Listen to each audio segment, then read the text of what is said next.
ॐ गुरुब्रह्मा गुरुविष्णु गुरुदेवो महेश्वरः गुरुसाक्षात् परब्रह्म तस्मै श्रीगुरवे नमः। ॐ स्थापकाय च धर्मस्य सर्वधर्मस्वरूपिणे अवतारवरिष्ठाय रामकृष्णाय ते नमः।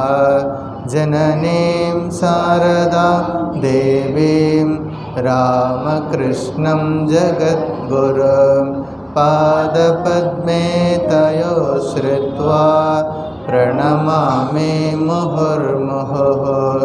नमः श्रीयतिराजाय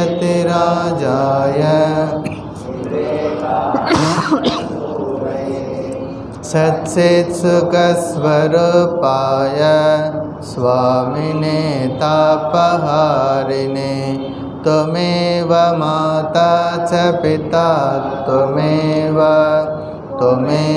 बन्धुश्च सखा त्वमेव विद्या द्रविणं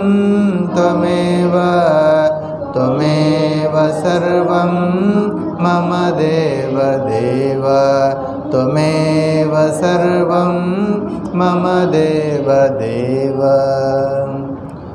ॐ नमो भगवते रामकृष्णाय।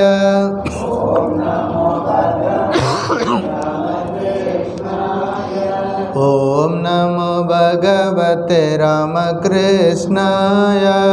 ॐ नमो भगवते रामकृष्णाय। ॐ नमो भगवते रामकृष्णाय।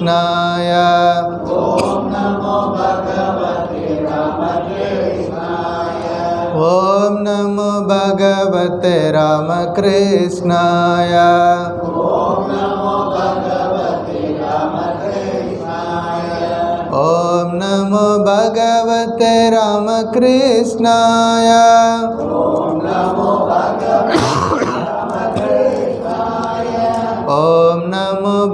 रामकृष्णाय।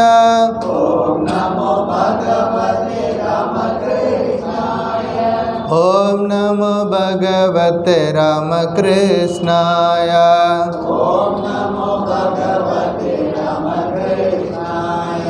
ॐ नमो भगवते रामकृष्णाय। ॐ नमो भगवते रामकृष्णाय। ॐ नमो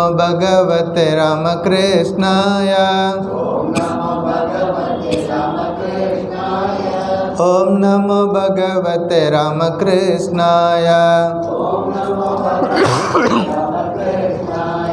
ॐ नमो भगवते रामकृष्णाय। ॐ नमो भगवते रामकृष्णाय। ॐ नमो भगवते रामकृष्णाय। जय रामकृष्ण।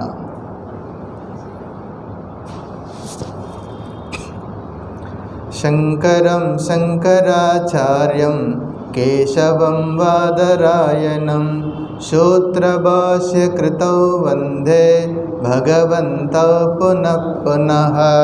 श्रुतिस्मृतिपुराणानाम् आलयं करुणालयं नमामि भगवत्पादं शङ्करं लोकशङ्करम्।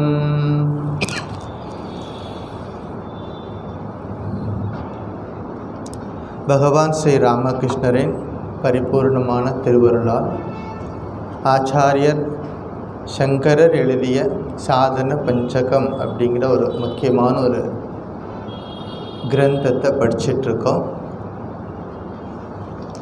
அதில் முதல் ஸ்லோகம் வேதோ நித்யமதீயதாம்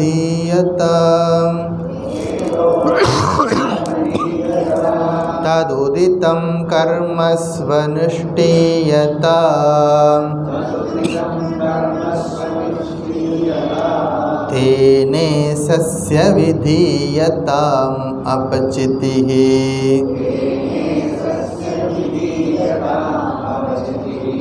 काम्ये मतिस्त्यज्यताम्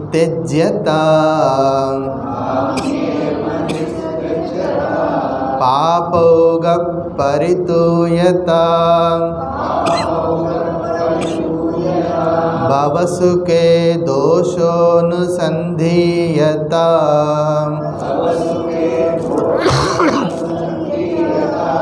आत्मेच्छा व्यवसीयतां निजगृहात् तूर्णं विनिर्गम्यताम्.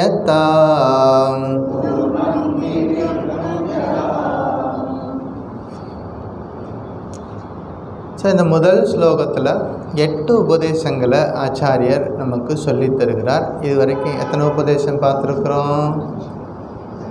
5 உபதேசங்கள் பார்த்துருக்குறோம். முதல் உபதேசம்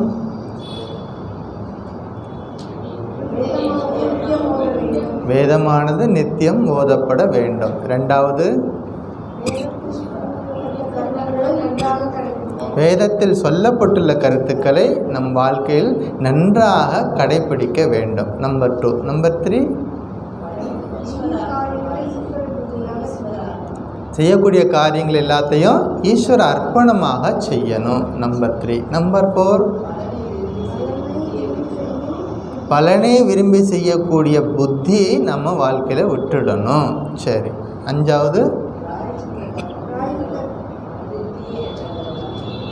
வெறுப்பு இல்லாமல் ராகத்வேஷம் இல்லாமல் எல்லா காரியத்தையும் செய்யணும் அப்படின்னு கடைசி கிளாஸில் பார்த்தோம். இன்றைக்கு 6வது உபதேசம்.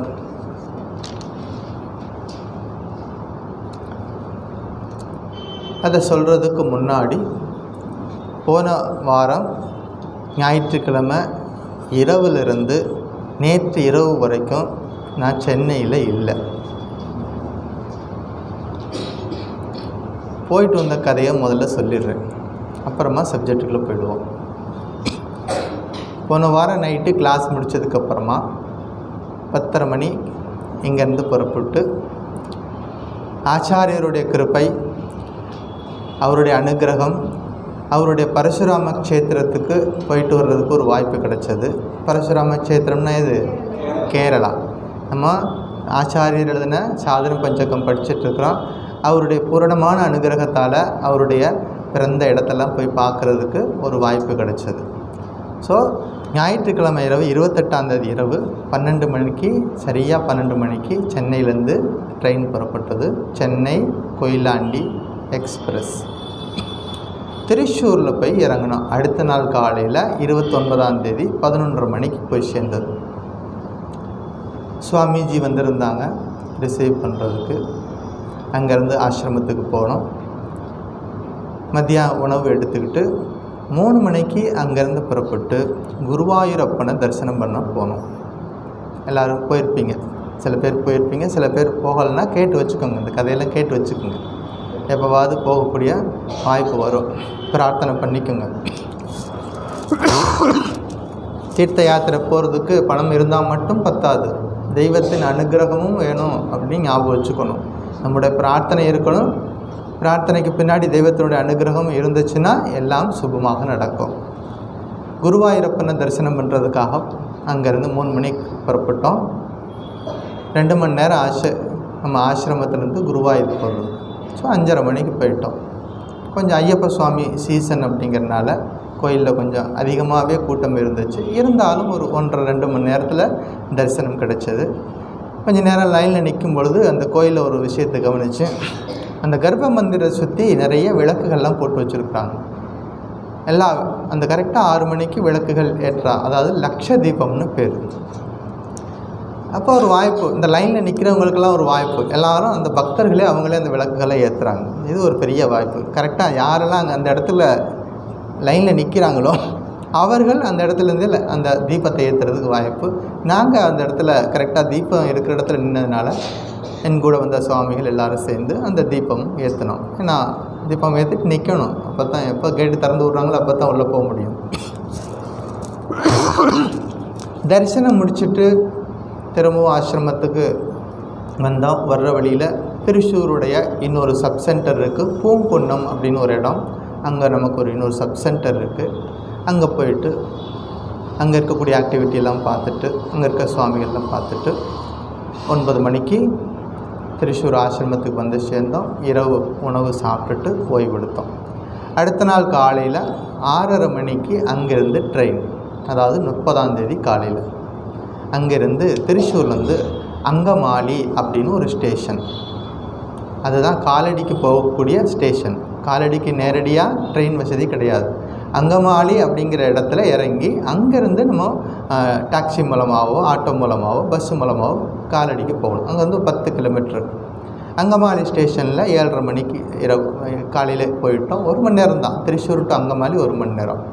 அங்கே ஆசிரமத்துக்கு போனோம். நல்ல ஆசிரமம், நிறைய ஆக்டிவிட்டீஸ் நடக்குது. காலடி சென்டர், காலடி உங்கள் எல்லாருக்கும் தெரியும். யார் இது? ஆச்சாரியரோட பிறந்த இடம். ஆச்சாரியரோட அனுகிரகத்தினால அந்த காலடி அந்த புண்ணிய பூமியில் போயிட்டு அவருடைய தரிசனம் பண்ணுறதுக்கு வாய்ப்பு கிடைச்சிது. காலை உணவு முடித்ததுக்கப்புறமா ஒரு மடத்தில் இருக்கக்கூடிய பிரம்மச்சாரி கூட வந்தார். போயிட்டு ஆச்சாரியருடைய பிறந்த இடத்த பார்க்க போனோம். மடத்திலிருந்து அதிகபட்சம் போனால் 5 நிமிஷம் தூரம்தான், அவ்வளோதான் அந்த ஆச்சாரியர் பிறந்த இடம். அங்கே போயிட்டு அந்த தரிசனம் பண்ணோம். நல்லா கூட்டமெல்லாம் இல்லை, தரிசனமாச்சு. இப்போ நிறைய நிகழ்ச்சிகள் அந்த இடத்துல நம்ம படிச்சிருக்கிறோம், அவரோட லைஃப் படிச்சிருக்கிறோம். ஆச்சாரியர் லைஃப்பில் நிறைய நிகழ்வுகள். அதாவது பூர்ணா என்ற ஒரு நதி ரொம்ப தூரத்தில் போயிருந்தது. அவர் அம்மா வந்து கஷ்டப்படுறாங்க அப்படிங்கிறதுக்காக பிரார்த்தனை பண்ணார். அந்த நதியை வீட்டு பக்கத்தில் கொண்டு வந்தார். அந்த நதியை போய் பார்த்தோம். நதியில் தரிசனம் பண்ணிவிட்டு எந்த இடத்துல ஆச்சாரியருக்கு அந்த முதல்ல வந்து தன்னுடைய கவிக்கிட்டதோ, எந்த இடத்துல ஆச்சாரியர் வந்து சந்நியாச தீட்சைக்கு எடுத்துக்கிட்டாரோ அந்த இடத்தையும் பக்கத்தில் இருக்குது, அதையும் போய் தரிசனம் பண்ணோம். இப்படி பல நிகழ்வுகள், ஆச்சாரிய சங்கராச்சாரியோட தொடர்புடைய நிகழ்வுகள் எல்லாம் அங்கே இருக்கிறதெல்லாம் பார்த்தோம். பார்த்துட்டு நம்முடைய பள்ளி இருக்குது, ஹையர் செகண்டரி ஸ்கூல் இருக்குது, நம்முடைய ஆக்டிவிட்டீஸு அதெல்லாம் போய் பார்த்துட்டு மதிய உணவு சாப்பிட்டதுக்கப்புறமா ஆசிரமத்தில் அங்கே இருக்க செக்ரட்டரி மகாராஜ் சொன்னார், நீங்கள் ரொம்ப நாள் கழித்து வந்திருக்கிறீங்க, இங்கே ஒரு ஃபேமஸ் டெம்பிள் இருக்குது, சோட்டானி கரை அப்படின்னு ஒரு டெம்பிள் இருக்குது. நீங்களாம் இப்போ கேள்விப்பட்டிருப்பீங்க, பகவதி அம்மன் டெம்பிள். சோட்டானி கரை டெம்பிள் இருக்குது, நீங்கள் போயிட்டு வாங்க. போகிற வழியில் நம்மளோட இன்னொரு சென்டரையும் நீங்கள் பார்க்கலாம் அப்படின்னாரு. அது இன்னொரு சென்டர் எதுன்னா கொச்சின்லேருந்து சோட்டானி கரை பக்கம். கொச்சின் சென்டருக்கு இங்கேருந்து ஒரு 4:30க்கு போயிட்டோம். அங்கே டீ சாப்பிட்டுட்டு அங்கே இருக்கக்கூடிய ஆக்டிவிட்டீஸ்லாம் பார்த்துட்டு அங்கேருந்து 5:30 மணிக்கு சோட்டானி கரைக்கு போயிட்டோம். சோட்டானி கரையில் பகவதி அம்மனுடைய தரிசனமாச்சு. திரும்ப ஆசிரமத்துக்கு காலடிக்கு வரும்பொழுது 8:30 மணி வந்து அவசரமாக சாப்பிட்டுட்டு, ஏன்னா 10 மணிக்கு மறுபடியும் ட்ரெயின், ரொம்ப ஃப்ளையிங் விசிட்டு தான். 10 மணிக்கு அங்கமாலியிலேருந்து திருவனந்தபுரத்துக்கு ட்ரெயின். அன்றைக்கி இரவு முழுவதும் ட்ரெயினில் பயணம். 30ஆம் தேதி இரவு, 31ஆம் தேதி காலையில் திருவனந்தபுரம் வந்தாச்சு. அங்கே நமக்கு பெரிய மருத்துவமனை இருக்குது. சாஸ்தமங்கலம் அப்படிங்கிற இடத்துல மிகப்பெரிய மருத்துவமனை இருக்குது. 350 பெட்டு இருக்கக்கூடிய மிகப்பெரிய மருத்துவமனை.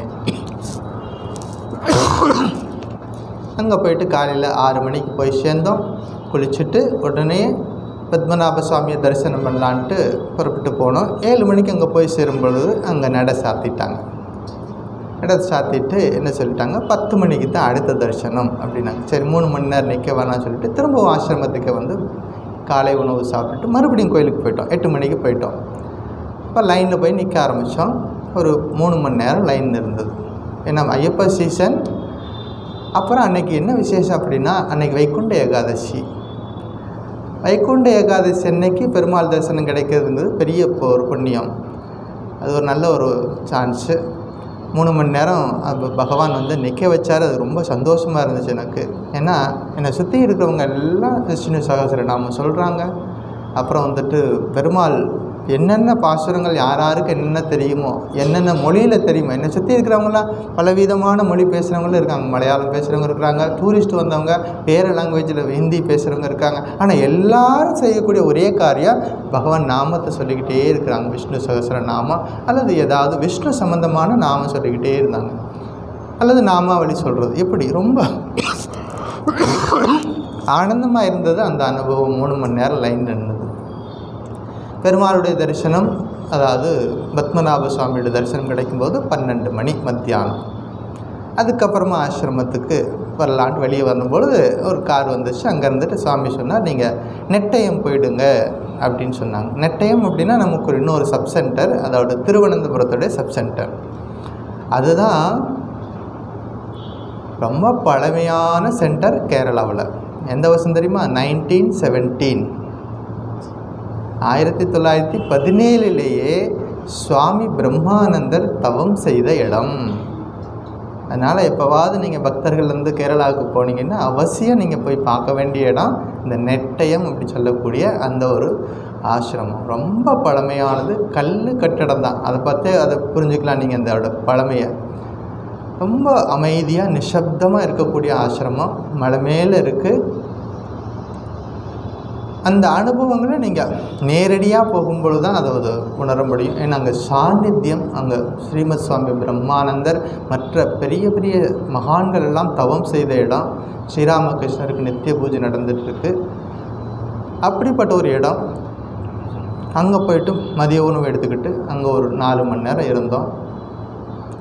அங்கேருந்து திரும்பவும் ஹாஸ்பிட்டலுக்கு வந்து சாஸ்தமங்கலத்திற்கு வந்து அங்கே ஒரு 2 மணி நேரம், அதாவது ஈவினிங் ஆரத்தியெல்லாம் அட்டன் பண்ணிவிட்டு அங்கேருந்து கன்னியாகுமரிக்கு போகிறதுக்கு 7:30 மணிக்கு 8:30 மணிக்கு கன்னியாகுமரிக்கு ட்ரெயின். நான் போனதே கன்னியாகுமரியில் ஒரு நிகழ்ச்சிக்காக போனேன். இது எல்லாமே இடையில ஜாயின் பண்ணிடுச்சு. எனக்கு ஜனவரி 1ஆம் தேதி கல்பத்தரு அன்னைக்கு எங்கள் நிகழ்ச்சி கன்னியாகுமரியில். கன்னியாகுமரி நாகர்கோவிலுக்கு 9:30 மணிக்கு ட்ரெயின் போயிடுச்சு. 10 மணிக்கு ஆசிரமத்துக்கு போயிட்டோம். இரவு உணவு சாப்பிட்டு தங்கிட்டு அடுத்த நாள் காலையில் நிகழ்ச்சி. அது எந்த இடம்? கன்னியாகுமரியில் வெள்ளிமலை அப்படின்னு ஒரு இடம் இருக்குது. அங்கே ஒரு ஆசிரமம் இருக்குது, ரொம்ப பழமையான ஆசிரமம். அது யார் அப்படி ஆரம்பித்தாங்க அப்படின்னா, அன்னை சாரதா தேவியினுடைய சீடர் ஆரம்பித்தது. ஸ்ரீமத் சுவாமி அம்பானந்தா அப்படின்னு ஒருத்தர். இப்போ 1900 அவர் என்ன பண்ணார், பக்தர்களோட அம்பானந்தர், அப்போ அவருக்கு வேறு பேர், அவர் பக்தர்களோட ஜெயராம்பாட்டிக்கு போயிட்டு சாரதா அம்மாவை ஜெயராம்பாட்டில் தரிசனம் பண்ணுறதுக்காக போகிறார். இவருக்கு தெரிஞ்சதெல்லாம் மலையாளம், சாரதா அம்மாவுக்கு தெரிஞ்சதெல்லாம் பெங்காலி. இவருக்கு தெரிஞ்சது மலையாளம், அம்மாவுக்கு தெரிஞ்சது பெங்காலி. சாரதாம்மா போயிட்டு ஜெயராம்பாட்டிலே தரிசனம் பண்ணுறார். மந்திர தீட்சையும் அவருக்கு கிடைக்கிது. அப்போ மனசுக்குள்ளே ஒரு ஏக்கம், அம்மாவுக்கு பாத பூஜை பண்ணணும். யாருக்கு? சாரதா அம்மாவுக்கு பாத பூஜை பண்ணணும்னு சொல்லிட்டு வீட்டிலிருந்தே கங்கை நீரெல்லாம் எடுத்துகிட்டு போயிட்டார். யார்கிட்டையும் சொல்லலை. அங்கே சொல்லி புரிய வைக்கிறதுக்கு இவருக்கு தெரியாது, அந்த லாங்குவேஜ் தெரியாது. கையில் வச்சுருக்கார், மனசுக்குள்ளே பிரார்த்தனை பண்ணிக்கிட்டே இருக்கார். நான் எப்படியாவது அம்மாவுக்கு உட்கார வச்சு அம்மாவோட காலை கழுவி அந்த தீர்த்தத்தை நான் எடுத்துகிட்டு போகணும் அப்படின்னு ஒரு மனசுக்குள்ளே சங்கல்பம் வச்சுக்கிட்டு போய் உட்காந்துருக்கிறார். சாரதா அம்மா சொல்கிறாங்க, இன்னும் ஏன் உட்காந்துருக்கிற, செய்துடு அப்படிங்கிறாங்க. காலை முன்னாடி நீட்டி வச்சு உட்காந்துட்டு, இன்னும் உனக்கு என்ன தயக்கம், செய்துடு அப்படிங்கிறாங்க. இதை பாருங்கள், வாழ்க்கையில் லாங்குவேஜ் முக்கியமான ஒரு விஷயம், டூல், அது கம்யூனிகேஷனுக்கு. ஆனால் இந்த ஹார்ட் லாங்குவேஜ்னு ஒன்று இருக்குது. அது நம்ம தெரிஞ்சுக்கிட்டோம்னா உலகத்தில் யார் கூட வேணாலும் நம்மளால் கம்யூனிகேட் பண்ண முடியும். அந்த பராசக்தி அவங்களுக்கு தெரியாத அந்த குழந்தை மனசில் என்ன இருக்குதுன்னு அப்படின்னு சாரதாம்மா என்ன சொல்கிறாங்க, நீ எதுக்கு தானே வந்த, இதுதானே உன்னுடைய விருப்பம், தாராளமாக செய்துக்கோ அப்படின்னு சொல்லிட்டு காலை நீட்டி உட்காடுறாங்க. இவர் கங்கா ஜலத்தை அபிஷேகம் பண்ணுறார், பூக்கள்லாம் எடுத்து போடுறார். அந்த கங்கா ஜலத்தை மறுபடியும் அதோட கண்டெய்னரில் போட்டு எடுத்துகிட்டு வந்துட்டார். எடுத்துகிட்டு வந்துட்டு அந்த கண்டெய்னரை வச்சது அந்த ஆசிரமத்துக்கு யாரெல்லாம் போனாங்களோ அவர் இருக்க வரைக்கும் எல்லாருக்கும் கொடுத்தார். அந்த கங்காஜலம் இன்றைக்கும் அந்த ஆசிரமத்தில் இருக்குது, இன்றைக்கும் அந்த ஆசிரமத்தில் இருக்குது. இதெல்லாம் நம்ம லிட்ரேச்சரில் இருக்குது. நீங்கள் சாரதாமாவோட லைஃப்பை படித்து பாருங்கள். அவங்க இவருடைய வாழ்க்கை வரலாறு வரும். இந்த நிகழ்ச்சியும் நம்மளுடைய லிட்ரேச்சரில் இருக்குது. அவருக்கு அம்பானந்தருக்கு பின்னாடி சுவாமி மதுரானந்தர் அப்படின்னு சொல்லிட்டு அந்த ஆசிரமத்துக்கு பொறுப்புக்கு வர்றார். அவர் தான் அந்த கன்னியாகுமரி மாவட்டத்தில் அந்த மதமாற்றம் அப்படிங்கிறது ரொம்ப ஒரு கொடூரமாக நடந்துக்கிட்டு இருந்தது. அந்த காலகட்டத்தில் எல்லாரும் கண்டிப்பாக கட்டாய மதமாற்றம் அப்படிங்கிறலாம் போகும்பொழுது இந்துக்கள் ரொம்ப கஷ்டப்படுறதை பார்க்குறார். அப்போ நமக்கு நம்முடைய சனாதன தர்மத்தை நம்ம எடுத்து சொல்லணும் அப்படின்னு சொல்லிட்டு அங்கே சமய வகுப்புகள் அப்படின்னு சொல்லிட்டு ஒரு பிரச்சாரத்தை ஆரம்பிக்கிறாங்க. இந்து சமய கருத்துக்களை குழந்தைகள் மூலமாக குழந்தைகளுக்கும் சொல்லிக் கொடுக்கணும், பெற்றோர்களுக்கு எல்லாருக்கும் சொல்லிக் கொடுக்கணும்னு சொல்லிட்டு நிறைய பணிகள் ஆரம்பிக்கிறாங்க. அதுக்கு பேர் சமய வகுப்புகள். அப்புறம் நிறைய திருவிளக்கு பூஜை, இப்படி நிறைய ஆக்டிவிட்டீஸ் அந்த ஆசிரமத்தில் நிறைய வருது. அந்த சமயப்பு ஆசிரியர்களுக்கு ஒரு ப்ரோக்ராம் ஒவ்வொரு வருஷமும் ஜனவரி மாதம் 1 டீச்சர்ஸ் ஓரியன்டேஷன் ப்ரோக்ராம். அந்த ப்ரோக்ராமுக்கு தான் ஒவ்வொரு வருஷமும் மிஷன்லேருந்து யாராவது ஒரு சாமியை கூப்பிடுவாங்க. இந்த வருஷம் என்னை கூப்பிட்டுருந்தாங்க. அதில் கலந்துக்கிறதுக்காகத்தான் நான் போயிருந்தேன். ஸோ கிட்டத்தட்ட ஒரு 1500 டீச்சர்ஸ் வந்திருந்தாங்க. கன்னியாகுமரி மாவட்டம் முழுவதும் இருந்த எல்லா டீச்சர்ஸும் அங்கே இருந்தாங்க. அது ஒரு அற்புதமான நிகழ்ச்சி. மிகப்பெரிய கோயில் இருக்குது, ஸ்ரீராமகிருஷ்ணருக்கு இமேஜோட திருவுருவத்தோடு கூடிய ஒரு கோயில் அந்த ஆசிரமத்தில் இருக்குது. அந்த ஆசிரமத்துக்கு இன்னொரு ஒரு ஸ்பெஷல் என்ன அப்படின்னா, ஆசிரமத்துக்கு பக்கத்திலேயே ஒரு பெரிய மலை இருக்குது, குண்டு இருக்குது. குண்டு இருக்கும் இடமெல்லாம் யார் இருப்பார்? குமரன் இருப்பார். அங்கே அதான் வெள்ளிமலைன்னு பேர். அந்த வெள்ளிமலையில் முருகன் கோயில் இருக்குது. ரொம்ப அற்புதமாக இருக்கும், ரம்மியமாக இருக்கும். எங்கே பார்த்தாலும் மயில்கள் நம்ம சுற்றி வரும், கால சுற்றி வந்துகிட்டே இருக்கும். மயில்கள்லாம் விளையாடிட்டு இருக்கும். அது அற்புதமான ஒரு நிகழ்ச்சி.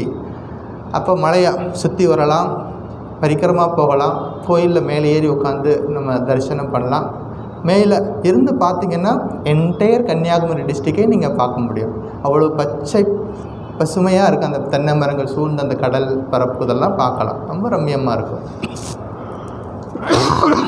இப்படி கன்னியாகுமரியில் ஜனவரி 1 அந்த நிகழ்ச்சி நடந்தது. அதுக்கு நல்லபடியாக நடந்துச்சு. அன்று சாயந்தரமே நிகழ்ச்சி முடித்ததுக்கப்புறமா வெளியே மற்ற லோக்கலில் இருக்கக்கூடிய முக்கியமான தலங்களுக்கு கூட்டிகிட்டு போனாங்க.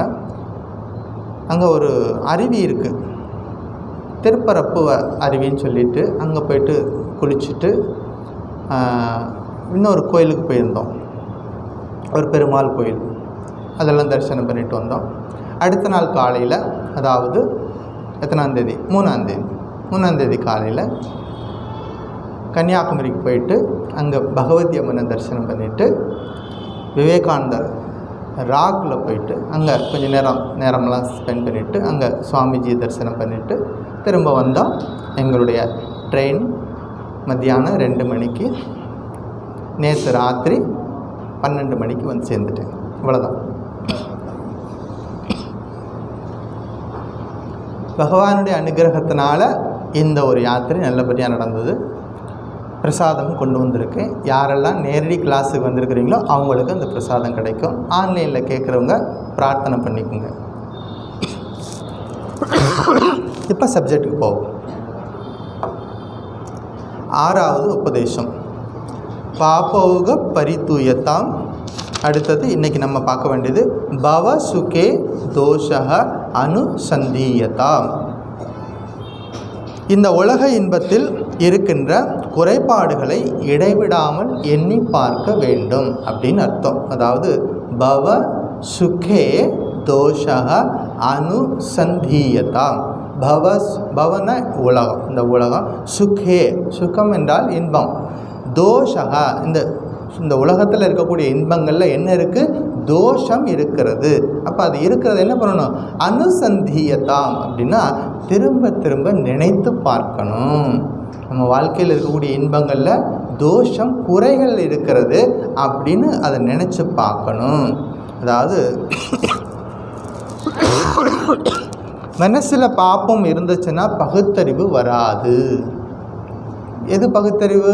எது நல்லது, எது கெட்டது, அது பிரித்து பார்க்கக்கூடிய விவேக புத்தி எப்போ வராது? நம்ம மனசில் பாப்ப புத்தி இருந்துச்சுன்னா வராது. அப்போ பாப்ப புத்தி இல்லாமல் இருக்கணும். விருப்பு வெறுப்பு இருந்துச்சுன்னா மனசு ஆராய்ந்து பார்த்து எந்த முடிவும் எடுக்காது. விருப்பு வெறுப்பு இருந்தால் விருப்பமானவர்களுக்கு ஒரு முடிவும் வெறுப்பானவர்களுக்கு வேறொரு முடிவும் இந்த மனசு எடுக்கும். அப்போ அந்த நிலையிலேருந்து நாம் வெளிவரணும். அதாவது ராக துவேஷ. இது நம்ம இதுக்கு முன்னாடி உபதேசத்தில் பார்த்தோம். அதாவது பாப்போக பரித்துயத்தம் அதில் பார்த்தோம். அதோட கண்டினியூஷன் பாருங்கள். அடுத்தது அப்படியே அதோட கண்டினியூஷன் வருது. அந்த பவசுக்கு தோஷக அனுசந்தீகத்தம் அப்படின்னா தெளிவாக நம்மளால் சிந்திக்க முடியல அப்படின்னா அந்த கரணத்தில் ஏதோ ஒரு குறை இருக்கிறது. கிளியராக நம்ம புரிஞ்சுக்கணும். நமக்கு வேறு யாரும் நமக்கு வந்து சொல்லித்தர வேண்டியில்லை. நம்ம ஒரு விஷயத்தில் தெளிவாக டெசிஷன் எடுக்க முடியலை, தெளிவான ஒரு சிந்தனை நமக்கு வரலை அப்படின்னா நமக்குள்ளே ஏதோ ஒரு குறைபாடு இருக்குது. அந்த கரணத்தில் ஒரு குறைபாடு இருக்குது. அது சரி பண்ணுறது எது? மறுபடியும் இந்த சாஸ்திரம் தான். சாஸ்திரத்தை திரும்ப படிக்கும் பொழுது ஆச்சாரியர்களோட அனுகிரகம் இருக்கும் பொழுது நிச்சயமாக அதிலிருந்து நம்ம வெளிவர முடியும். ஸோ பாப்பம் விலகினால்தான் விவேகம் வெளிப்படும். ஒரு ஆள் வெளியில் போனால் தான் இன்னொரு ஆள் வருவார். இப்போ மேடையில் டான்ஸ் நடக்குது, ஒரு ப்ரோக்ராம் நடக்குது, ஒரு குரூப் டான்ஸ் பண்ணிகிட்டு இருக்கிறாங்க. இன்னொரு டீம் என்ன பண்ணுவாங்க? வெளியில் வெயிட் பண்ணுவாங்க. நல்லா ட்ரெஸ் எல்லாம் மேக்கப்லாம் போட்டு வெளியில் வெயிட் பண்ணிகிட்டு இருப்பாங்க. இந்த டீம் எல்லாம் முடிச்சுட்டு இறங்கினதுக்கப்புறமா ஸ்க்ரீன் போடுவாங்க. மறுபடியும் ஸ்க்ரீன் ஓப்பன் பண்ணும்போது புதிய டீம் அந்த மேடையில் இருப்பாங்க. அப்போ ஒரு டீம் வெளியில் போகணும் அப்படின்னா நமக்குள்ளே இருக்கக்கூடிய தீய சிந்தனைகள் வெளியில் போகும் பொழுது தான் நல்ல சிந்தனைகள் மனதில் ஏற்படும். ஸோ நம்ம எல்லாருக்குமே விவேக புத்தி இருக்குது. சாமி அப்படின்னா இல்லையானா இருக்குது, விவேக புத்தி இருக்குது. ஆனால் என்ன ஆச்சு? நம்ம அது எங்கே மறைஞ்சிருக்கு, ஏதோ ஒரு பொருள் அதை மறைச்சிருக்கு. அந்த மறைப்பை விளக்கணும். நம்ம எல்லாருக்கும் தெரியும் இந்த உலக நிலையில்லாதது. கண்டிப்பாக ஒரு நாளைக்கு எல்லாரும் இறந்து போயிடுவோம். யாருக்காவது சந்தேகம் இருக்குதா? எனக்கு சந்தேகம் இல்லை. கண்டிப்பாக ஒரு நாளைக்கு இந்த உலகத்தை விட்டுட்டு நம்ம வீட்டில் வச்சுருக்கிற எல்லாத்தையும் விட்டுட்டு நம்ம ஒரு நாளைக்கு போகணும்னு இருக்குது. ஆனால் எல்லாருக்கும் தெரியும் இது உண்மை, எல்லாருக்கும் தெரியும். ஆனால் என்ன அப்படியா இருக்கிற நம்ம வாழ்க்கையில் ஒவ்வொரு நிமிஷமும் ஆவியை விட்டாலும் சாவியை விடேல் அப்படின்னு ஒருத்தர் சொல்லுவாங்க. ரொம்ப அப்போ ஒரு பிடிவாதமாக ஒரு பொருள் அட்டாச்மெண்ட்டோடு நம்ம வாழ்க்கையில் சில நேரங்களில் இருக்கிறத பார்க்குறோம். அப்போ அதுலேருந்து நம்ம விலகி இருக்கணும். அதுக்கு என்ன பண்ணணும்? விவேக புத்தி நமக்கு வரணும். இப்போ விவேகத்தை எது மறைச்சிருக்குது? பாப்பம். அதான் இதுக்கு முந்தின உபதேசத்தில் பார்த்தோம். பாப்ப ஔகஹா, பாப குவியல். அதுலேருந்து பொசுக்கப்பட வேண்டும் நம்ம பார்த்தோம் கடந்த வகுப்பில். அந்த பாப்ப ஔக வந்து விலகி வரும் பொழுது விவேகம் என்பது நமக்கு வெளிப்படும். இந்த வேத காலத்தில் ஆகம சாஸ்திரம் இருந்தது. அதில் வேத காலத்தில் பார்த்திங்கன்னா கர்ம காண்டத்துக்கு அதிகமாக முக்கியத்துவம் கொடுத்துருப்பாங்க. அதுக்கு பின்னாடி வந்த காலகட்டங்களில் பார்த்திங்கன்னா உபனிஷத்து டீச்சிங் தான் ரொம்ப பிராதானியமாக இருக்கும். உபனிஷத் சொல்லக்கூடியது என்னது? அதான் அந்த கர்ம கிரியாவெல்லாம் கொஞ்சம் குறைவாக, அதுக்காக விட்டுடலை, கிரியை வந்து குறைவாக இருக்கும். ஆனால் வேதம் சொல்லக்கூடிய முக்கியமான பகுதி உபதேசத்தை நம்ம எடுத்துக்கணும். அப்போ என்னது? பிரம்மசத்தியம் ஜெகத். அப்போ இந்த எல்லாம் உள்ள இறைவன் அந்த ஒரே பரம்பொருள் இருக்கார், அது எல்லாருக்குள்ளேயும் இருக்கா, இது போன்ற கருத்துக்கள்லாம் உபநிஷத்து கருத்துக்கள். அந்த விஷயங்களுக்கு நிறைய முக்கியத்துவம் கொடுத்தார்கள். அப்புறமா அந்த கர்ம காண்டம் இருந்த இடத்த எது பிடிச்சது அப்படின்னா நிறைய டெம்பிள்ஸ் வந்துச்சு. மந்திரம், பெரிய பெரிய கோயில்கள்லாம் இது வந்துச்சு. அப்போ தான் மூர்த்தி வழிபாடுன்னு வந்துச்சு. அப்போ இதெல்லாம் லேட்டராக கொஞ்சம் கொஞ்சமாக டெவலப் ஆகி வருது. அப்போ அதில் என்ன முக்கியத்துவம் கொடுக்குறாங்க? இப்போ தெய்வத்தை ஆராதனை பண்ணால் நமக்கு பாப்ப புத்தி போகும். ஏன் நம்மளை கோயிலுக்கு போக சொல்லியிருக்கிறாங்க? எதுக்கு சபரிமலைக்கு வந்து விரதம் இருக்குன்னு சொல்கிறாங்க? எதுக்கு முருகனுக்கு வந்து திடீர்னு விரதம் எடுத்து போக சொல்கிறாங்க? இதெல்லாம் நான் கோயிலுக்கு போனால் என்ன விலகும்? நம்மிடம் இருக்கக்கூடிய பாப்பம் விலகும். அதுக்காக சொல்லி கொடுத்துருக்காங்க. அப்போ நம்ம வாழ்க்கையில் சந்திக்கக்கூடிய அன்றாடம் நம்ம வந்து அனுபவிக்கக்கூடிய இன்பங்களில் என்ன இருக்குது? குறைகள் இருக்கிறது அப்படிங்கிறத புரிஞ்சுக்கணும். அது என்னென்ன குறை இருக்குது? நிறையா இருக்குது. முக்கியமானது சிலது சொல்கிறேன். நம்பர் 1, நம்ம அனுபவிக்கக்கூடிய இன்பங்கள் எல்லாத்துலேயும் துன்பம் இருக்குது. எல்லா இன்பத்துலேயும் ஒரு துன்பம் கலந்து தான் இருக்குது. தனியாக இது கம்ப்ளீட்டாக இன்பம் கிடையாது, துன்பம் கலந்து தான் இருக்குது அப்படிங்கிறது முதல் பாயிண்ட்டு. இப்போ ஹல்வா சாப்பிட்டா நல்லா இருக்கும், 50 கிராம் சாப்பிட்டா நல்லது, 500 கிராம் சாப்பிட்டா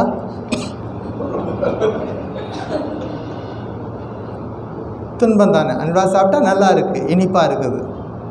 ஆனால் 50 கிராம் சாப்பிட்டா பிரச்சனை இல்லை, 500 கிராம் சாப்பிட்டா துன்பம் ஆகிடும். ஸோ இன்பத்தில் துன்பம் கலந்து இருக்கிறது, இதை புரிஞ்சுக்கணும் அப்படிங்கிறது. துன்பம் கலவாத இன்பம் எங்கேயும் இல்லை இந்த உலகத்தில். எதை எடுத்துக்கிட்டாலும் சரி, நான் உதாரணத்துக்காக அல்வா சொன்னேன், எதை எடுத்துக்கிட்டாலும் எப்படிப்பட்ட இன்பமாக இருந்தாலும் அந்த இன்பத்துலேயும் ஒரு துன்பம் இருக்கிறது அப்படிங்கிறத புரிஞ்சுக்கணும். சில நேரங்களில் நமக்கு பகவானுக்கு பூஜை பண்ணுவான், அதுவே நமக்கு விருப்பம் இல்லாமல் செஞ்சால் அதுவே துன்பம்தான்.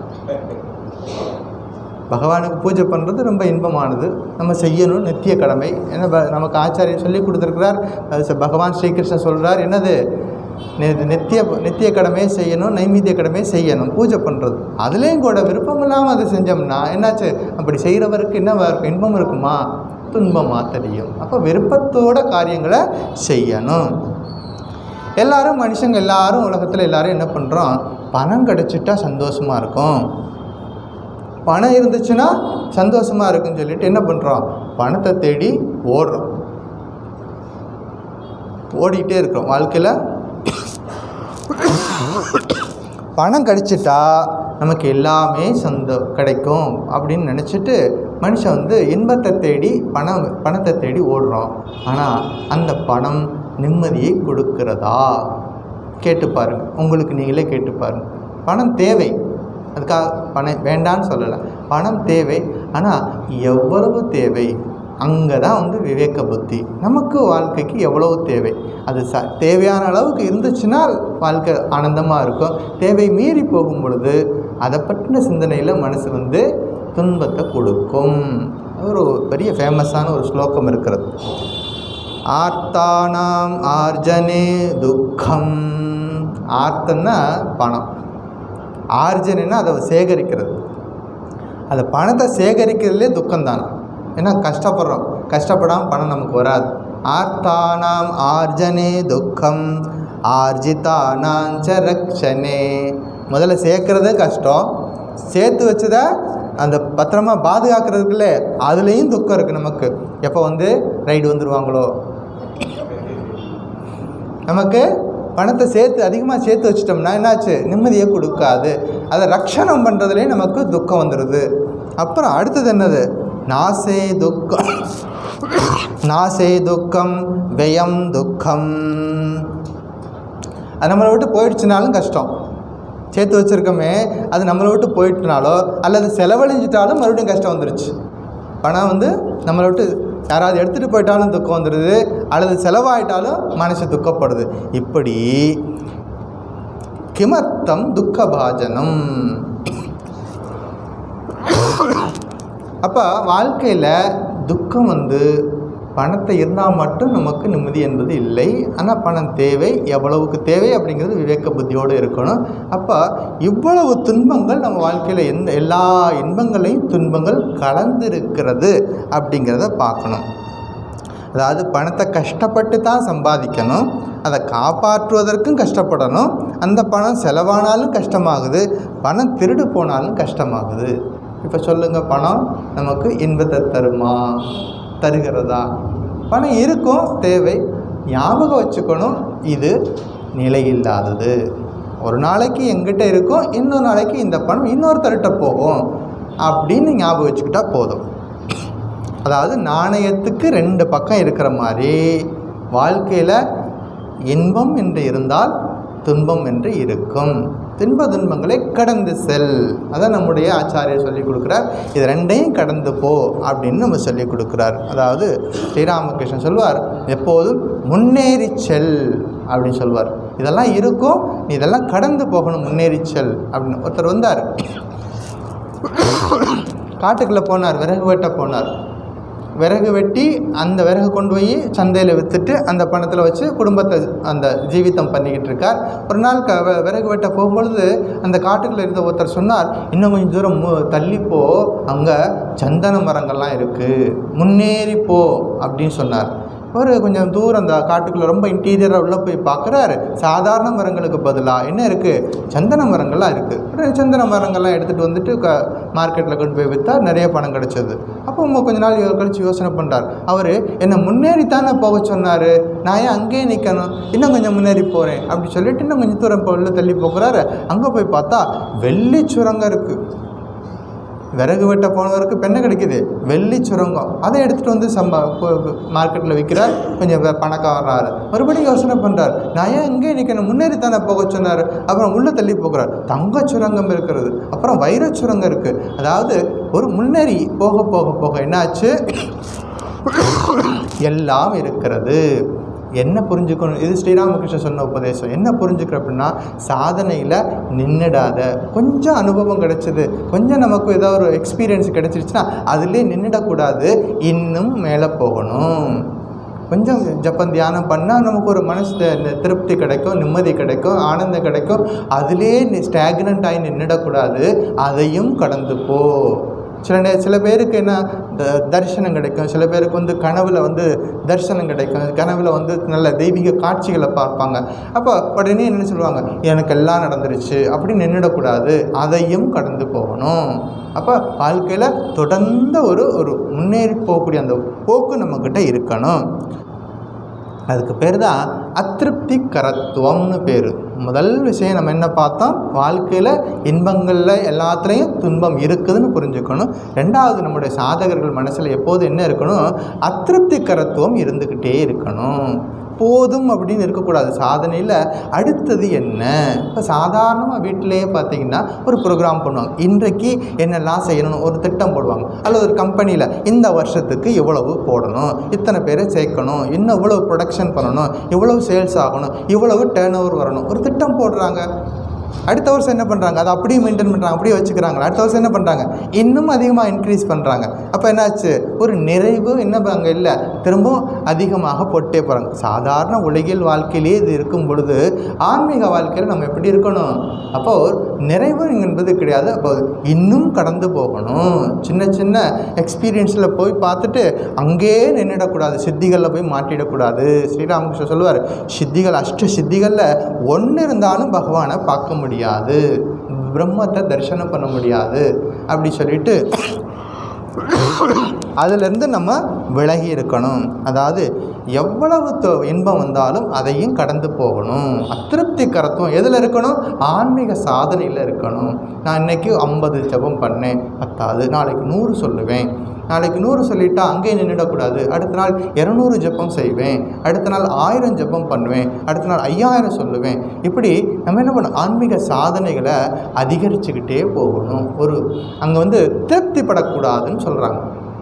திருப்திப்பட்டு ஸ்டேக்னண்ட் ஆகி நின்றுடக்கூடாது, அடுத்ததுக்கு போகணும். ஸோ முதல் விஷயம், இந்த உலகத்தில் துன்பம் என்பது இருக்கிறது, துன்பம் கலவாத இன்பம் என்பது இல்லை. ரெண்டாவது, சாதகர் வாழ்க்கையில் இந்த நிறைவை நோக்கி போகணும். ஒரு சின்ன சின்ன விஷயத்தில் நம்ம ஸ்டேக்னண்ட் ஆகி இருக்கக்கூடாது அப்படிங்கிறாங்க.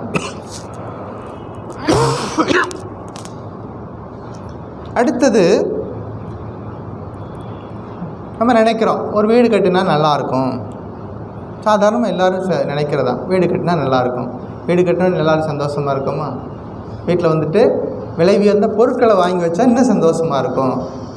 சரி, அதுக்காக என்ன பண்ணுறோம், கையில் காசு இல்லைன்னு என்ன பண்ணுறோம், லோன் வாங்கியாவது அந்த விலை உயர்ந்த பொருட்களை வாங்கி வைக்கிறோம். அப்புறமும் சந்தோஷமாக இருக்குதா, அப்புறம் லோன் பணத்தை கட்டணுமேனு துக்கம் வந்துருச்சு. இப்படி எல்லா இடத்துலையும் துக்கம், இன்பத்தில் துக்கம் என்பது இணைந்தே தான் இருக்கிறது. பல நேரங்களில் அடிமையாயிடுறோம், அந்த இன்பத்துக்கு போயிட்டு அடிமையாயிடுறோம். இந்த 3 இருக்கக்கூடாது. ஒரு சாதாரண இன்பத்துக்காக கடனை வாங்கிறது, கடனை கட்ட முடியாமல் ரொம்ப கஷ்டத்தில் போயிடுறது, இதெல்லாம் என்னாச்சுக்கு அந்த இன்பத்தை நோக்கி போய் அடிமையானதுனால அவ்வளோ வந்த கஷ்டங்கள். அப்போ நமக்கு தெரியணும், நம்ம வாழ்க்கையில் எவ்வளவு தேவை, எவ்வளவு பணம் சம்பாதிக்கணும், எவ்வளவு நிறைவான வாழ்க்கையை வாழணும், இருக்கிறத வச்சுட்டு எப்படி நிறைவான வாழ்க்கையை வாழணும், இது புரிஞ்சுக்கணும். ஸோ 3 விஷயம். ஒன்று, துன்பம் கலந்திருக்கிறது. ரெண்டாவது அதிருப்திகரத்துவம் அப்படிங்கிறது நம்ம வாழ்க்கையில் இருக்கணும். மூணாவது அடிமைத்தனத்திலிருந்து வெளியே வரணும். இதெல்லாம் குறைபாடுகள், அதான் தோஷா. இது மாதிரி சொல்லிக்கிட்டே போகலாம். இதெல்லாம் குறைபாடுகள், இதெல்லாம் தோஷங்கள் இருக்குது. இந்த தோஷங்களை சுவாமி அப்படின்னா வாழ்க்கையில் இன்பமே இல்லையா? இன்பம், அதாவது துன்பம் கலக்காத இன்பம் இருக்கா இல்லையா? இருக்குது. அடுத்தது உபதேசம். துன்பமே கலக்காத இன்பமான ஒரு விஷயம் நம் வாழ்க்கையில் இருக்குது அப்படின்னு அடுத்ததை சொல்ல போகிறார்.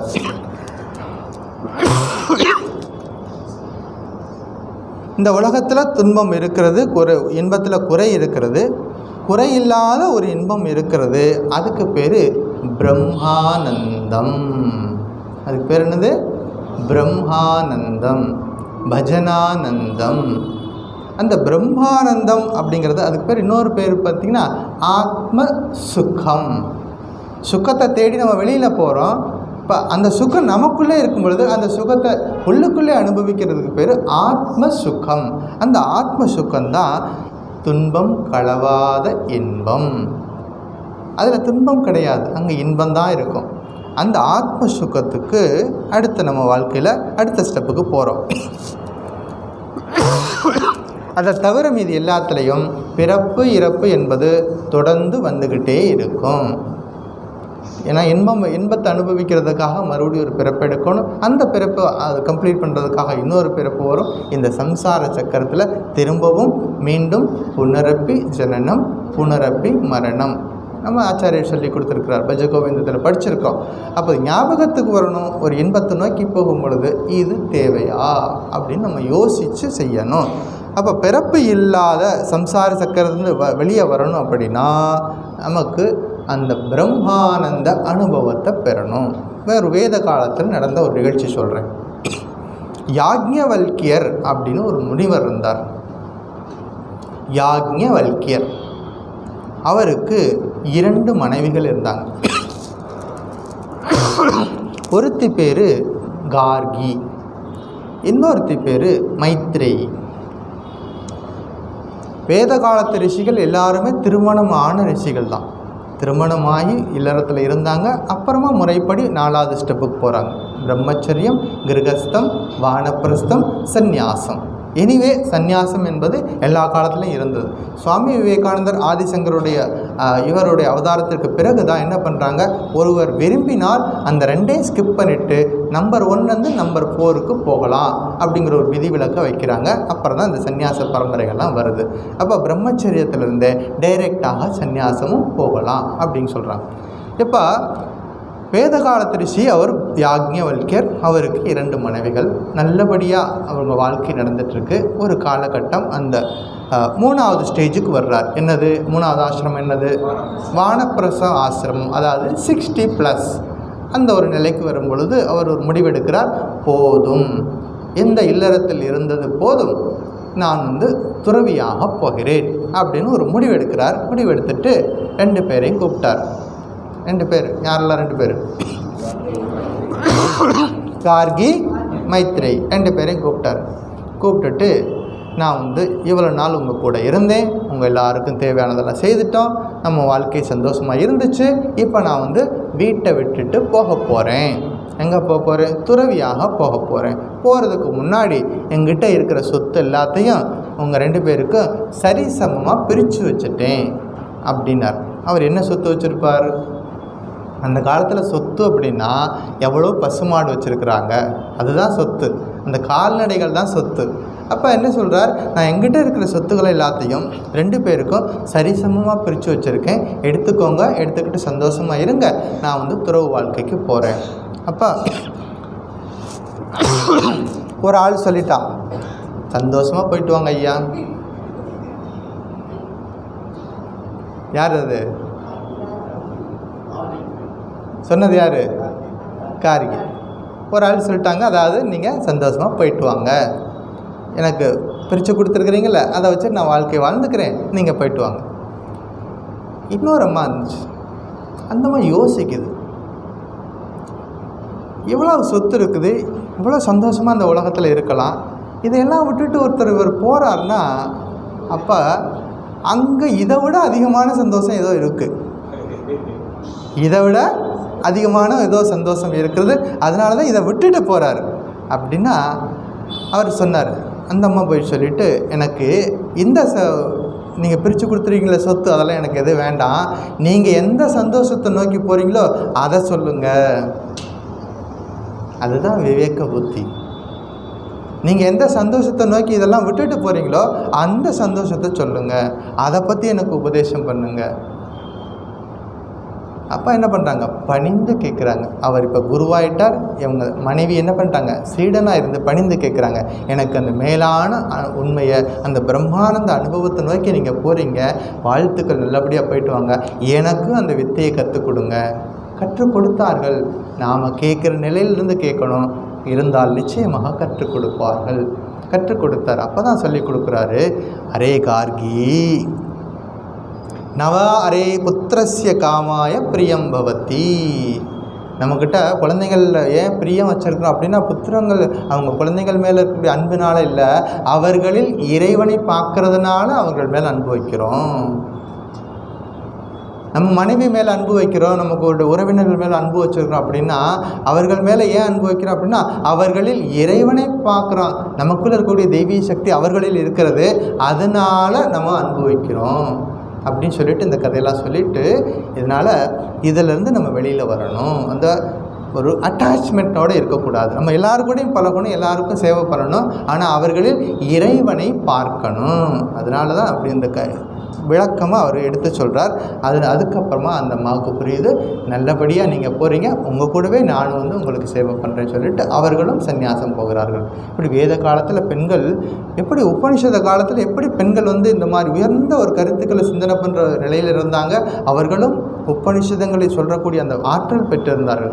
அந்த கார்கி மைத்ரேயி இன்னும் இந்த காலத்துலேயும் இருக்கிறாங்க. அவர்களை போன்ற பெண்களை நம்ம உருவாக்கணும். சுவாமிஜி சொல்கிறார், அவர்களை போன்ற பெண்கள், சீதாதேவி நம்முடைய முன்மாதிரியாக இருக்கணும். அப்படி ஒரு சின்னதாக ஒரு குட்டி கதை சொல்கிறேன், அப்போ இன்னும் கூட உங்களுக்கு தெளிவாக புரியும். ஒரு ஊரில் மக்கள் எல்லாம் இருக்கிறாங்க. அந்த ஊருக்கு ஒரு துறவி வந்தார். ஒரு ஆலமரத்தடியில் தங்கி இருக்கிறார். எல்லோரும் போயிட்டு துறவிக்கிட்ட போயிட்டு நமஸ்காரம் பண்ணிவிட்டு அவங்க பிரச்சனையெல்லாம் சொல்கிறாங்க. அதுக்கு ஒரு சொல்யூஷனும் கொடுக்குறாரு, தீர்வுகளை சொல்கிறார். ரொம்ப சந்தோஷமாக போயிட்டுருக்குறாங்க. ஒரு வீட்டில் கணவன் மனைவி 2 பேர் இருக்கிறாங்க. மனைவி சொல்கிறா, நீங்கள் போயிட்டு அவர்கிட்ட ஏதோ கல் வச்சுருக்கிறாராம், அதிசயமான கல் வச்சுருக்கிறாராம், அதை அந்த கல்லை வச்சு தொட்டோம்னா எல்லாம் தங்கமாயிடுமா, அந்த கல்லை நீங்கள் எப்படியாவது வாங்கிட்டு வந்துடுங்க. அவர் கணவர் சொன்னார், அப்படியெல்லாம் போகக்கூடாது, உழைச்சி சாப்பிட்ற பணம் தான் நம்ம நம்மக்கிட்ட நிற்கும், மற்றதெல்லாம் நிற்காது, நமக்கு அந்த மாதிரியெல்லாம் ஆசைப்படாத, வேண்டாம் அப்படின்னா. இவங்க சொல்ல கேட்கல. இல்லை நீங்கள் நமக்கு நிறைய பணம் வேணும், நிறைய மற்றதெல்லாம் செய்யணும், அதனால நீங்கள் போய்ட்டு எப்படியாவது அந்த கல் வாங்கிட்டு வந்துடுங்க அப்படி சொல்கிறாங்க. அவர் போகிறார். போயிட்டு வரிசையில் நிற்கிறார். எல்லோரும் போய் நமஸ்காரம் பண்ணுறாங்க. இவர் கடைசியாக போய் நிற்கிறார். போயிட்டு பிரார்த்தனை பண்ணி கேட்குறார், நான் இது மாதிரி மனைவி ஒரு சொல்லி விட்டுருக்காங்க, நீங்கள் வேணால் அப்படி மாற்றி வச்சுக்கோங்க, கணவனுக்குன்னா மனைவி, மனைவிக்குன்னா கணவன், பொருளாசே இருக்கக்கூடாது, அப்படி தான் அர்த்தம். உடனே அவங்க மேலே தான் குறை சொல்லக்கூடாது. யாருக்கிட்ட பொருளாசை இருந்தாலும் குறை தான், தப்பு தான் அது. அப்போ இந்த மாதிரி உங்கள்கிட்ட ஒரு அதிசயமான கல் வச்சுருக்கீங்களாமே, அது எனக்கு கொடுங்க அப்படின்னாரு. அப்போ அவர் பெரியவர் சொன்னார், அந்த சாமி சொன்னார், ஓ அதுவா, இன்னைக்கு காலையில் தான் அந்த சாக்கடையில் வீசியை போட்டேன், இன்னைக்கு காலையில் தான் அந்த சாக்கடையில் வீசிட்டேனே அப்படின்னாரு. வேணுன்னா போய் எடுத்துக்கோ அப்படின்னாரு.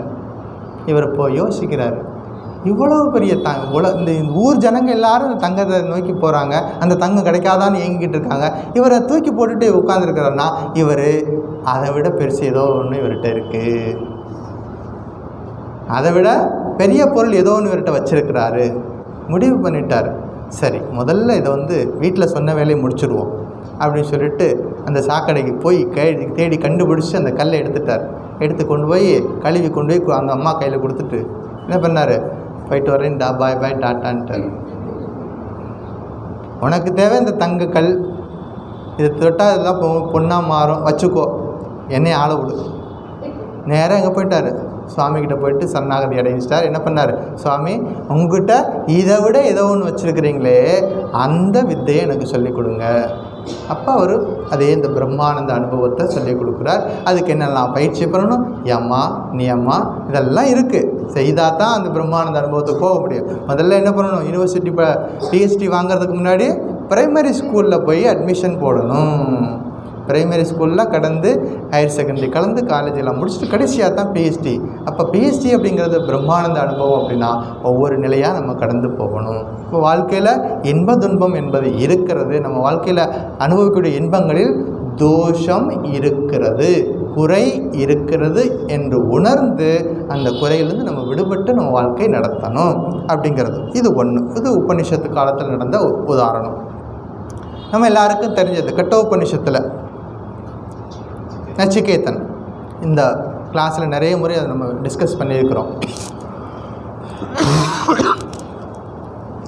நச்சிகேதன் யமதர்மராஜாட்ட போய் நிற்கிறான். 3 நாள் விருந்தினராக இருக்கிறான். அப்போ அவர் வந்து சொல்கிறார், உனக்கு 3 நாள் இங்கே தங்கியிருந்ததுனால 3 வரங்கள் கேளு அப்படின்னு சொல்கிறார்.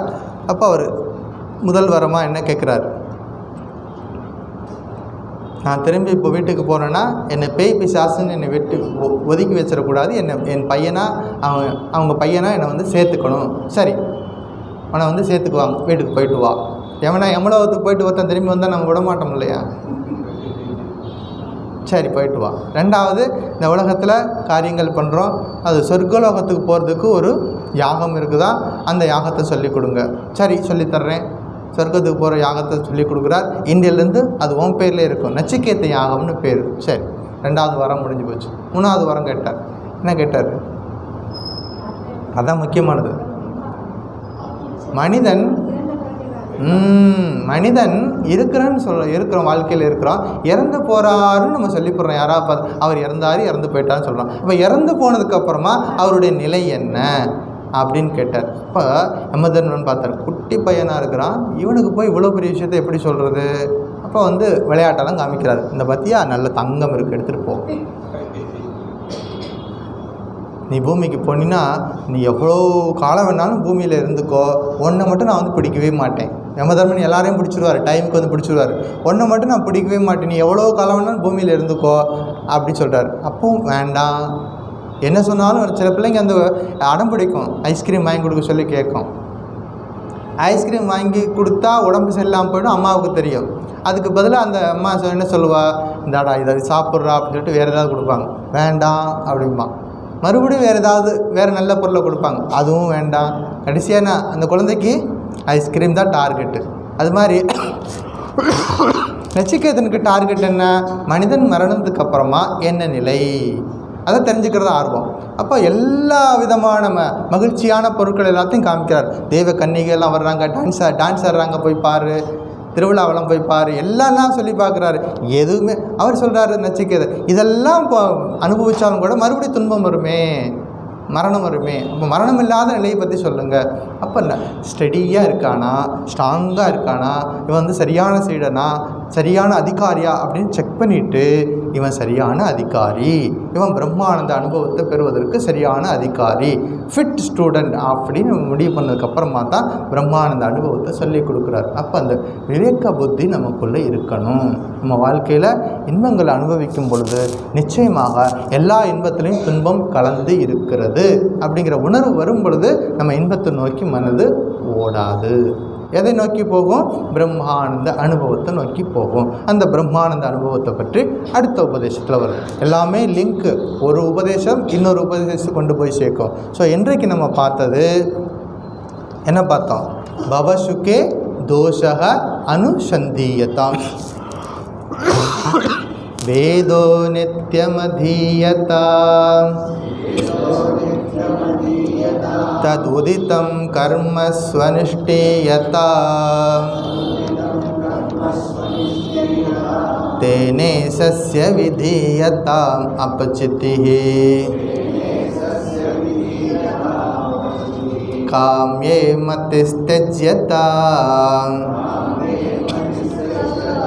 பாபோக பரிதூயதா பவசுகே தோஷோனுதசந்தீயதா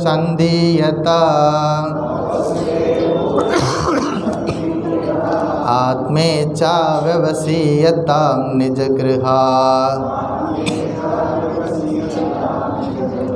तूर्णं विनिर्गम्यता ஆத்ம இச்சை வேணும்.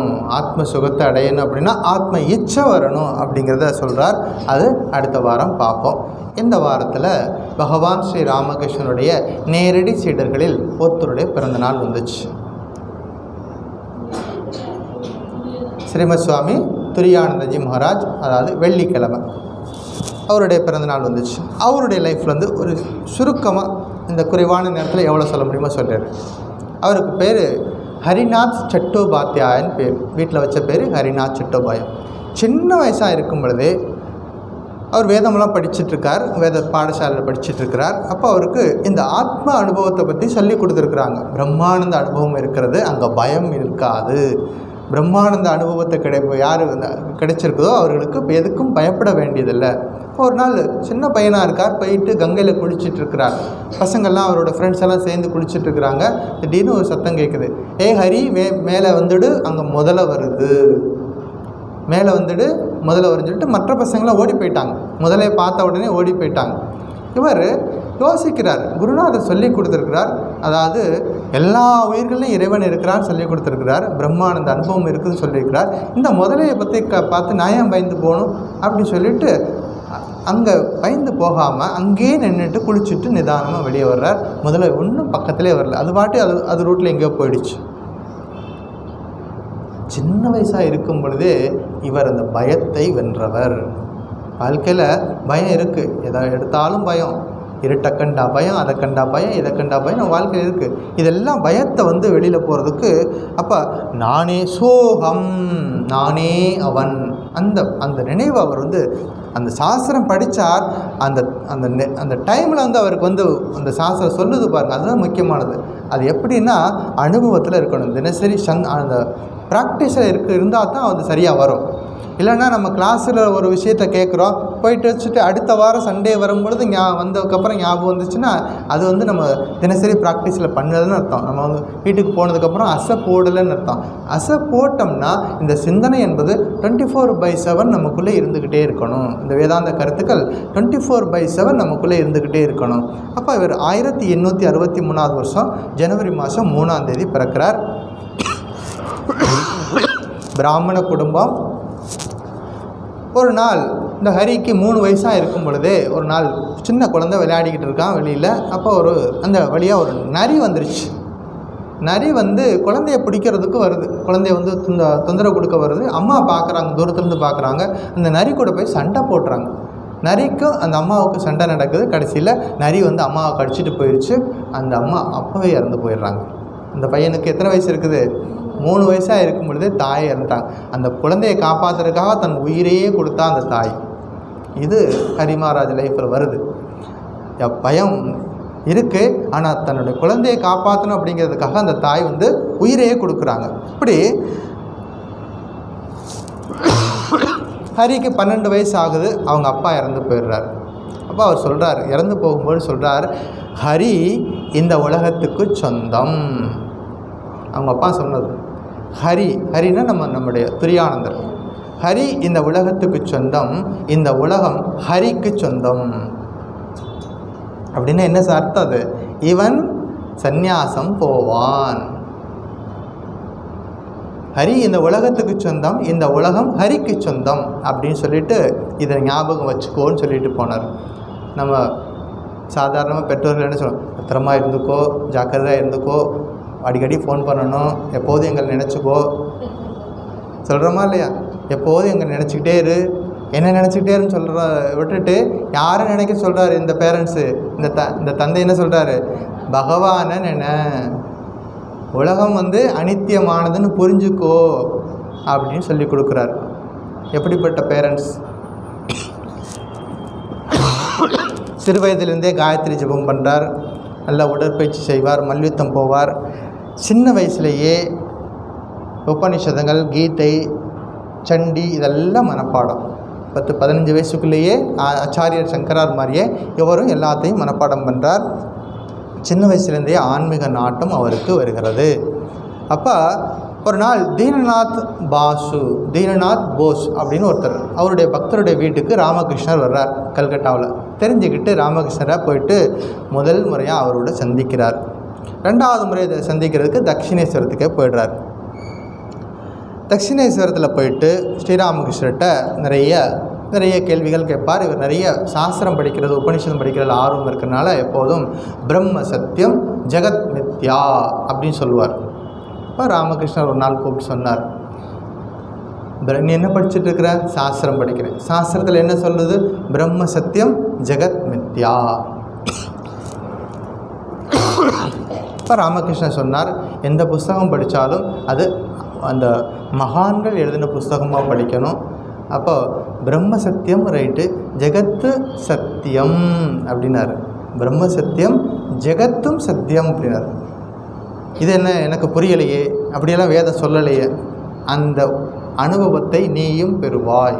ராமகிருஷ்ணன் சொன்னது பிரம்ம சத்தியம் ஜெகத் சத்தியம் அப்படிங்கிற அனுபவத்தை நீ பெறுவாய் அப்படின்னாரு. அது பின்னாடி வருது, அவரோட லைஃப்லையும் வருது, பின்னாடி வருது.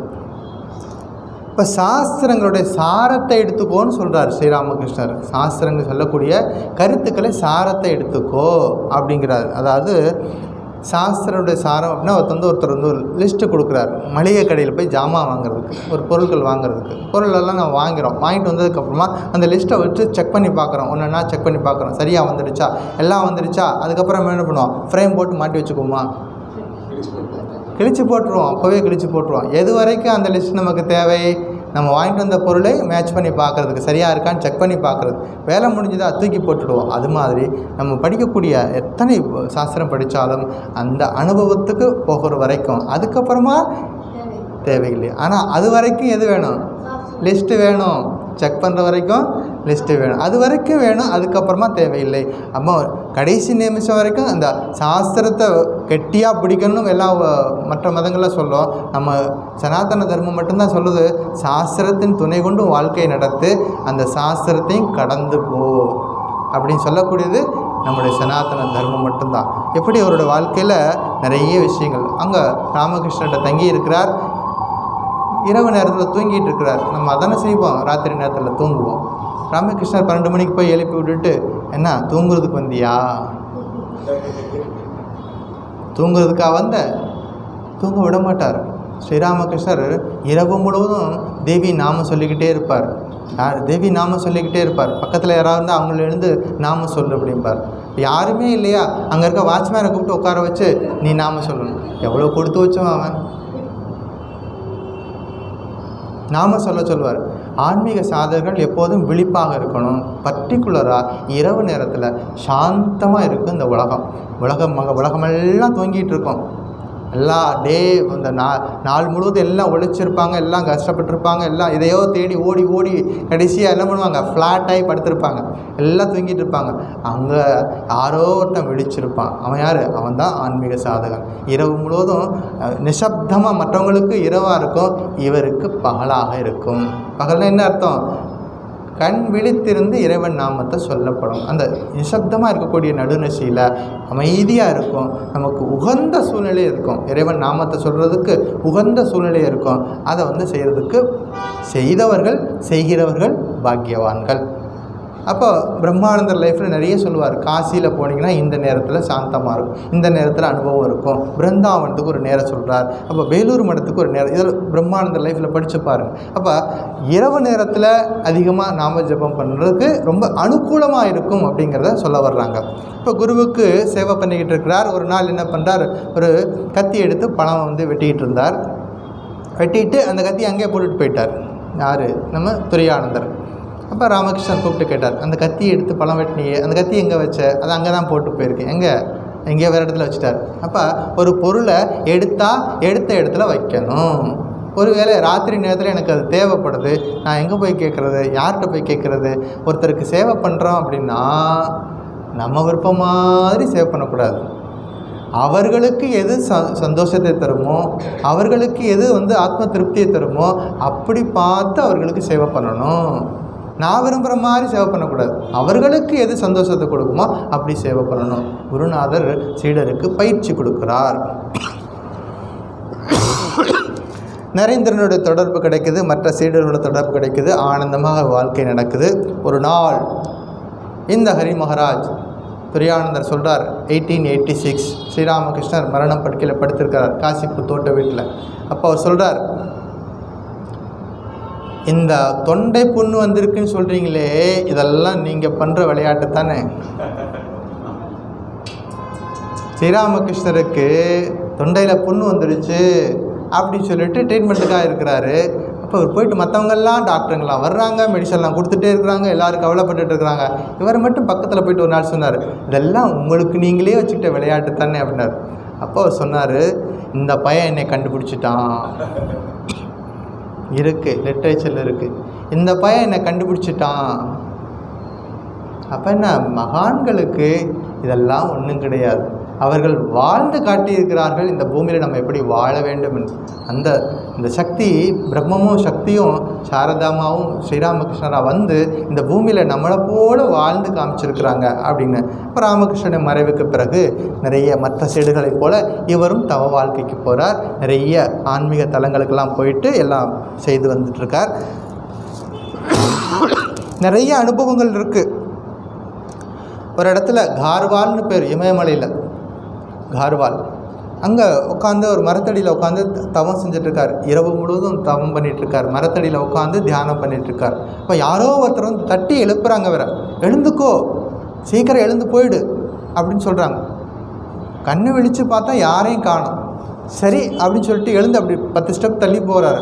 மரத்தில் இருக்கக்கூடிய எல்லா கரையும் முறிஞ்சு விழுகுதுங்க. யார் அங்கே காப்பாற்றினது? இறைவனை நம்பி நம்ம வாழ்க்கை இருந்துச்சுன்னா எந்த துன்பம் வந்தாலும் யார் மூலமாகவது அந்த துன்பத்தை நமக்கு விலக்கி விடுவார்.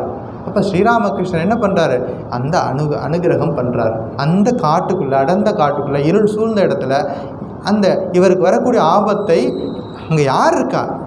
யாருமே கிடையாது. ஒரு சக்தி, இறை சக்தி வருது, வேகமாக இவரை வந்து அந்த இடத்துலேருந்து அற்புதப்படுத்துது. இப்படி நிறைய விஷயங்கள் அவர் லைஃப்பை படித்து பாருங்கள். நிறைய இந்த இது போன்ற அனுபவங்கள்லாம் இருக்குது. சுவாமிஜி அமெரிக்காவிலேருந்து திரும்பி வந்ததுக்கப்புறமா இவரை வந்து வெளிநாட்டுக்கு அனுப்பி வைக்கிறார். அமெரிக்காவுக்கு போகிறார். அங்கே இருக்கும் பொழுது நிறைய இடங்களுக்கு போகிறார். கடைசியாக 1900 சான் பிரான்சிஸ்கோ அப்படின்னு ஒரு இடத்துல ஒரு பக்தர் 160 ஏக்கர் நிலத்தை தானமாக கொடுக்குறார். எவ்வளோ? 160 ஏக்கர் தானமாக கொடுத்து, இங்கே நீங்கள் ஒரு ஆசிரமம் ஆரம்பிங்க, எல்லாருக்கும் வேதாந்தத்தை சொல்லிக் கொடுங்க அப்படி சொல்லிட்டு உடனே சுவாமிஜி கடிதம் எழுதுகிறார். இப்படி ஒரு ஆஃபர் வந்திருக்குது, வாங்கிக்கவா வேண்டாமா? நம்மளாக தான் என்ன பண்ணுவோம், வாங்கிக்கவா வேண்டாமா? அப்போ சுவாமிஜி சொல்கிறார், இது இறைவனின் திருவுள்ளம், கண்டிப்பாக எடுத்துக்கோ, அக்செப்ட் பண்ணிக்கோ. அப்போ அவர் வந்து, அது காடு, 160 ஏக்கரும் காடு, அங்கே ஒன்றுமே கிடையாது. அதில் இருந்து தவ வாழ்க்கை பண்ணுறார். ஒன்றுமே கிடையாது, தண்ணி வசதி கூட கிடையாது. ஒன்றுன்னா பார்த்து சேவிக்கிறாரு. சின்ன ஓலைக்குடிசை போட்டு தங்கி இருக்கிறாங்க. அங்கே இருந்து அவர்களுக்கு பகவத்கீதை, உபநிஷதங்கள்லாம் கிளாஸெல்லாம் எடுக்கிறார். அங்கே வரக்கூடிய ஒரு பெண் வந்து, ஒரு மாணவி இவர்கிட்ட வந்து அடிக்கடி வருவாங்க. அவங்க பேர் வந்து ஆக்னஸ் ஸ்டான்லின்னு பேர். இவர் வந்து அந்த பேரெலாம் வேண்டாம், நான் உங்களுக்கு வேறு பேர் வைக்கிறேன் அப்படின்னு சொல்லிட்டு, உன் பேர் இன்றையிலேருந்து ஸ்ரத்தா, என்ன பேர் வைக்கிறாரு? ஸ்ரத்தான்னு சொல்லு அப்படின்னு சொல்லி பேர் வைக்கிறாரு. அப்படி அந்த மாணவிகளை அவர்கிட்ட வந்து பண்ணுறாங்க. அப்போ ஒரு நாள் அந்த மாணவிகள், அவங்க அந்த ஸ்டூடெண்ட்லாம் சாப்பாடு செய்கிறாங்க. சாப்பாடு செஞ்சுட்டு இருக்கும்போது உப்பு சரியாக இருக்கான்னு டெஸ்ட் பண்ணி பார்க்குறாங்க. அப்போ சொல்கிறாரு, இந்தியாவில் அப்படி பழக்கம் கிடையாது, சமைக்கும் பொழுது உப்பு சரியாக இருக்கான்னு பார்க்குறதெல்லாம் கிடையாது. நம்ம செய்துட்டு பகவானுக்கு அர்ப்பணம் பண்ணிவிட்டு அப்புறமா தான் சாப்பிடுவோம். அப்போ நமக்கு பயிற்சி இருக்கிறது, இவ்வளவு போட்டால் சரியாக இருக்கும், நமக்கு பயிற்சி இருக்கிறது. இதெல்லாம் சொல்லிக் கொடுக்குறாரு. இந்திய பாரம்பரிய அந்த முறைகள்லாம் சொல்லிக் கொடுக்குறாரு. ஏன்னா அவர்கள் தான் பின்னாடி இங்கே வந்து சேவை பண்ண வர்றாங்க. இந்தியாவுக்கு வந்துட்டு நம்ம நாட்டுக்கு சேவை பண்ண வர்றாங்க. நீ இந்த நாட்டுக்கு வர்றதுக்கு முன்னாடி இந்த கல்ச்சரை நீ தெரிஞ்சுக்கோ அப்படின்னு சொல்லிட்டு நிறைய விஷயங்களை சொல்லிக் கொடுக்குறாரு. அதாவது நேர்மையாக இருக்கணும் அப்படிங்கிறத ரொம்ப ஆழமாக பதிய வைக்கிறார் அவங்க வாழ்க்கையில். அப்போ நிறைய விஷயங்கள் அவருடைய வாழ்க்கையில் இருக்குது. இவருக்கு பிடித்த இடம் அல்மோராவில் வந்து தவம் பண்ணுறார். ஒரு நம்பரே அங்கே தவம் பண்ணிகிட்டு இருக்கும்போது அவருக்கு கண் வலி வந்துருச்சு. ஒரு டாக்டர் சொன்னார், ஒரு மருந்து கொடுத்துருக்காரு, ஐ ட்ராப்ஸ். அந்த ஐ ட்ராப்ஸ் வந்து தினசரி இத்தனை வேலை போடுறதுன்னு சொல்லியிருக்கிறார். கூட அந்த ஒரு அசிஸ்டண்ட் என்ன பண்ணுறார், தினசரி இந்த ஐ ட்ராப்ஸ் போட்டார். ஒரு நாள் என்ன ஆச்சு, ஐ ட்ராப்ஸ் போடுறதுக்கு பதிலாக நைட்ரிக் ஆசிடை போட்டார். யோசிச்சு பாருங்கள், நைட்ரிக் ஆசிட் படித்தவங்களுக்கு தெரியும் அது என்ன பண்ணணும். ஒரு சொட்டு இங்கே விழுந்துச்சுன்னா ஓட்டையாகி கீழே போயிடும். நைட்ரிக் ஆசிட்டை போட்டார். அவர் ஒன்றும் சொல்லலை, அப்படியே போயிட்டு தண்ணி எடுத்துகிட்டு வான்னு சொன்னார். தண்ணி எடுத்து வந்து கண்ணை கழுவிட்டு அமைதியாக இருந்தார். அந்த சீடர் பதறி போயிட்டார். ஏன்னா கண்ணில் ஆல்ரெடி ட்ராப்ஸை போட்டாச்சு, அதாவது நைட்ரிக் ஆசிட்டை போட்டாச்சு, இனிமேல் அதை எடுக்க முடியாது. ஏதோ தண்ணி ஊற்றி கழுவியிருக்காங்க, அவ்வளோதான். ஆனால் அதோட வேலை செய்யுமா இல்லையா? அது எவ்வளோ பெரிய கஷ்டமான ஒரு துயரமானது, மனுஷன் தாங்க முடியாத துயரம் அது. அமைதியாக இருந்தார். அதான் மகான்கள், அமைதியாக இருந்தார். ஒன்றும் ஆகாது அப்படி சொல்லிட்டு சீடரை சாந்தப்படுத்துகிறார். அவர் ஒன்றும் ஆகலை. ஏன்னா அது ஸ்ரீராமகிருஷ்ணனுடைய காரியத்துக்காக வந்திருக்கிறார். அந்த காரியம் முடிகிற வரைக்கும் அவருக்கு எந்த பிரச்சனையும் வராது. இதில் நம்ம பார்க்குறோம், அந்த கம்ப்ளீட் சரண்டர் டு காடு நம்ம லைஃப்பில் இருந்துச்சுன்னா எவ்வளோ பெரிய பிரச்சனைகள் இருந்தாலும் அதெல்லாம் பனி போல், சூரியனை கண்ட பனி போல் ஓடி போயிடும் எல்லாம். இவருடைய வாழ்க்கையில் கடைசியாக கங்கை கரையில் உட்காந்து தவம் பண்ணிகிட்ருக்கார். நான் இங்கே தான் இருப்பேன், எனக்கு வைத்தியர் நாராயணன் தான் வைத்தியர், மருந்து கங்காஜலம் தான், வேறு எந்த மருந்தும் நான் எடுத்துக்க மாட்டேன்னு சொல்லிட்டார். அப்படி அங்கே இருந்தே அந்த தவம் பண்ணிவிட்டு இதோட வாழ்க்கையை ஒரு மகா சமாதி அடைகிறார். அவர் சொன்ன முக்கியமான ஒரு உபதேசம் வெற்றி பெறுவேன் என்று முஷ்டியை மடக்கி சொல். வாழ்க்கையில் லட்சியத்தை அடைவேன் என்று நம்ம வாழ்க்கையில் எப்போது குறிக்கோளில் விலகி போகக்கூடாது. நான் வாழ்க்கையில் சாதிச்சே தீருவேன், சாதிச்சு காட்டுவேன் அப்படின்னு சொல்லிட்டு எப்போதும் சொல்லணும் அப்படிம்பாரு. அதாவது இந்த வாழ்க்கையிலேயே இறைவனை பார்க்கணும். உயிரோடு இருக்கும் பொழுதே இறை அனுபவத்தை பெறணும். இறந்து போனதுக்கு அப்புறம் கிடையாது, இருக்கும் பொழுதே அந்த பகவானுடைய தரிசனம் தான் எனக்கு வரணும். அப்படி உறுதியாக இருந்தினா நிச்சயம் நடக்கும். எதையும் தள்ளி போடாதே அப்படி சொல்லுவார்.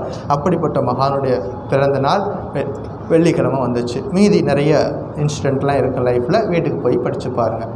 அடுத்த உபதேசம் அடுத்த வாரம். ஓம் சாந்தி சாந்தி சாந்தி. ஹரி ஓம் தத் சத்.